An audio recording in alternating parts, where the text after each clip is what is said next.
دوستو ہم میں سے کوئی انسان اگر بے حسی کی حرکت کرے تو آپ کو یہ الفاظ ضرور سنائی دیں گے: تم جانور ہو کیا؟ تم میں کوئی انسانیت والی بات ہے کہ نہیں؟ ہم اپنی اس بے حسی کو جانوروں سے تشبیہ دیتے ہیں، جبکہ جانوروں میں ہمدردی اور مدد کرنے کا جذبہ انسانوں سے زیادہ ہوتا ہے۔ ایسا ہی کچھ ہوا افریقہ کے جنگل میں، جب ایک لیپرڈ نے بہت محنت سے ایک ہرن کا شکار کیا۔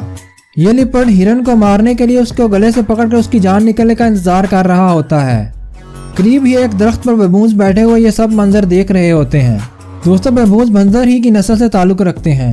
یہ اکثر دوسرے پرندوں کے انڈے اور بچے اٹھا کر کھا جاتے ہیں۔ یہ اکثر دوسرے جانوروں کے بچے بھی اٹھا کر کھا جاتے ہیں۔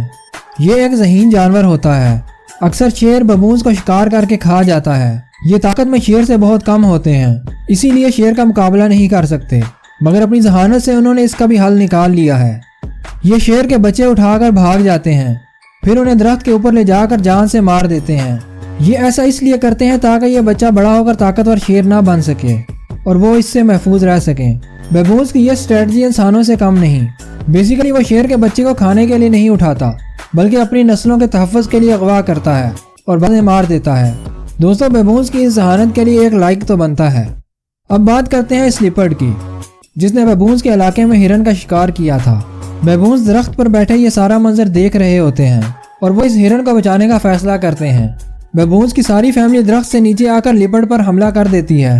لیپرڈ ڈر کر ہرن کو چھوڑ دیتا ہے۔ ببونز یہیں پر بس نہیں کرتے، بلکہ اس لیپرڈ کا پیچھا کرتے ہیں۔ لیپرڈ اپنی جان بچانے کے لیے درخت پر چڑھ جاتا ہے۔ ببون درخت پر بھی اس کی جان نہیں چھوڑتے، اسے درخت سے نیچے گرا دیتے ہیں۔ بیچارہ لیپرڈ بھی کہتا ہوگا شکار بھی لے لیا اور جان بھی نہیں چھوڑ رہے۔ یہ ببون سارا دن اس لیپرڈ کو تنگ کرتے رہتے ہیں۔ بالآخر لیپرڈ کو اپنی جان بچانے کے لیے بھاگنا ہی پڑتا ہے۔ دوستو اگر آپ کو ویڈیو پسند آئے تو لائک کر کے چینل کو سبسکرائب ضرور کر دیں۔